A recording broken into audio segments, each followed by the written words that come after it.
Hola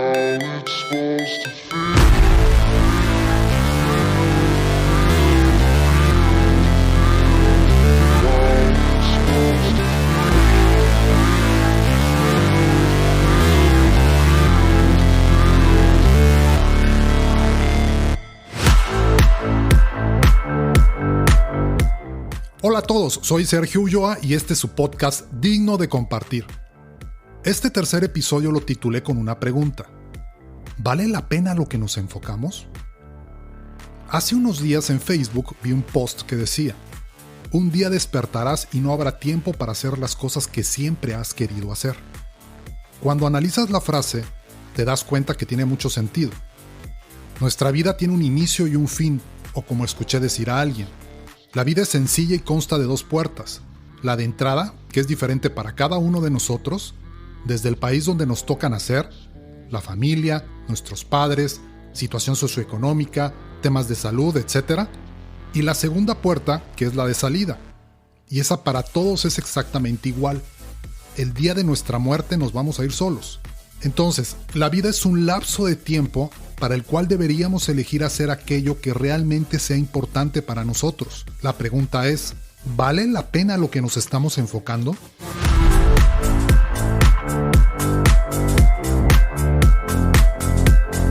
Les contaré una historia real que se menciona en el libro El sutil arte de que te importe un carajo de Mark Manson, donde alguien cuya mayor parte de su vida la entregó a una causa. Sin embargo, ¿realmente valió la pena? Acompáñenme a averiguarlo.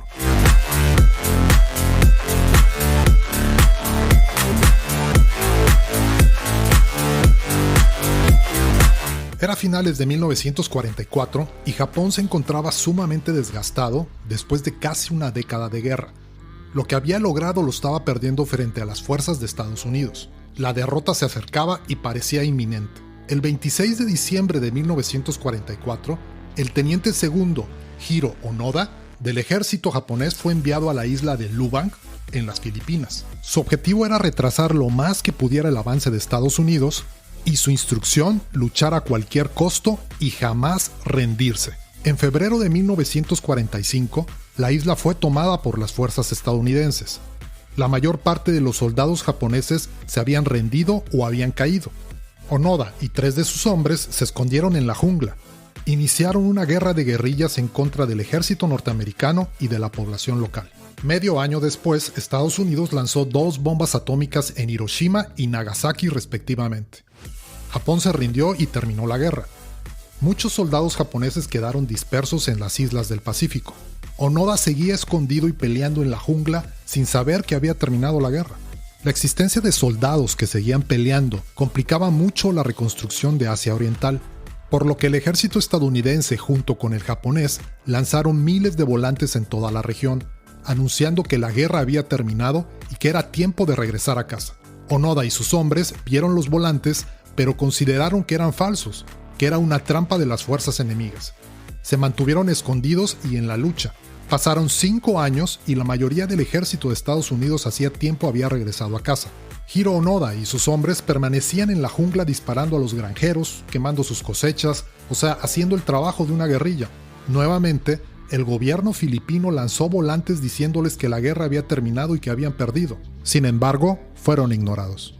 En 1952 el gobierno japonés hizo un último esfuerzo para localizarlos. Se lanzaron cartas y fotografías de los familiares de los soldados desaparecidos junto con una nota personal del emperador. Pero de nuevo Onoda se negó a creer que era verdad y siguió en el combate. En 1959, o sea 15 años después de haber sido enviado a la isla, los filipinos estaban hartos. Se armaron y comenzaron a contraatacar, lo que causó que uno de los hombres de Onoda se rindiera y otro muriera. Una década después, Kosuka, el último camarada de Onoda, fue asesinado por la policía local, pero Onoda, 25 años después del final de la Segunda Guerra Mundial, seguía en guerra con los locales. Llevaba más de la mitad de su vida en la selva y se había quedado solo.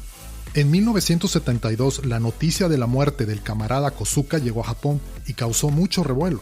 Los medios de comunicación pensaban que si Kosuka había estado vivo tantos años después de haber finalizado la guerra, ¿por qué Onoda no pudiera estar vivo? Los gobiernos de Japón y Filipinas enviaron equipos de búsqueda, pero no encontraron nada. Mientras tanto, un joven aventurero, explorador y algo hippie llamado Norio Suzuki escuchó la historia de Onoda y decidió ir en busca de él, ya que significaba una aventura nueva e importante. Y así fue como ninguno de los gobiernos de Japón, Filipinas y Estados Unidos lo pudo encontrar durante 30 años, pero un vago y hippie lo logró. Su estrategia, muy sencilla, llegar y deambular en la selva gritando su nombre. Lo encontró en 4 días.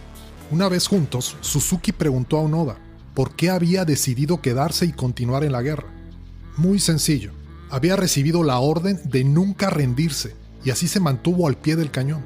Por su parte, Onoda preguntó a Suzuki por qué un hippie como él había decidido ir a buscarlo.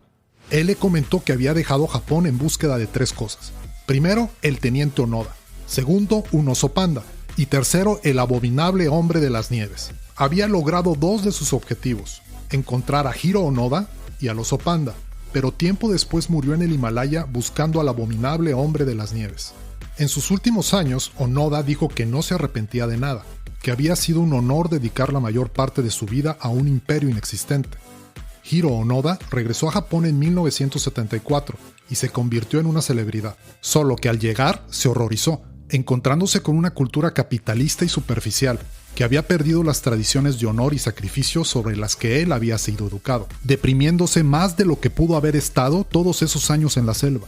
Se enfrentó a una verdad inevitable: su lucha no había valido la pena para nada. El país por el que había vivido y combatido ya no existía.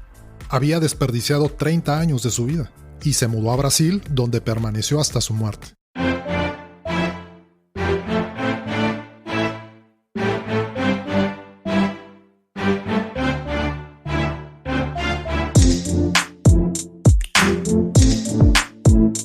Mark Manson, que es el autor del libro, menciona que los seres humanos a veces decidimos dedicar gran parte de nuestras vidas a causas que carecen de sentido. Creo que esta historia nos muestra 2 cosas. La primera, cómo estamos dispuestos a sufrir cuando la causa vale la pena para nosotros. Y la segunda, cómo después de haber pasado por todo el sufrimiento, nos podemos llevar una gran decepción al mostrarnos la realidad como un baldazo de agua fría, que por lo que luchamos simplemente no valió la pena. La reflexión es preguntarnos si lo que hacemos es realmente lo que nos llena de satisfacción, orgullo, pasión, si añade algo de valor a nosotros y a los demás. Conforme pasan los años, haces una familia, llegan los hijos, crecen y cada uno empieza a volar buscando sus propias metas. Tus padres inevitablemente parten. Los medicamentos empiezan a ser protagonistas de tus cuentas. Todo transcurre muy rápido y te vas dando cuenta que eso, a lo que llamamos vida, se te va entre las manos. Y probablemente la pregunta sería: si la vida pasa tan rápido, ¿estoy aprovechando cada minuto de ella?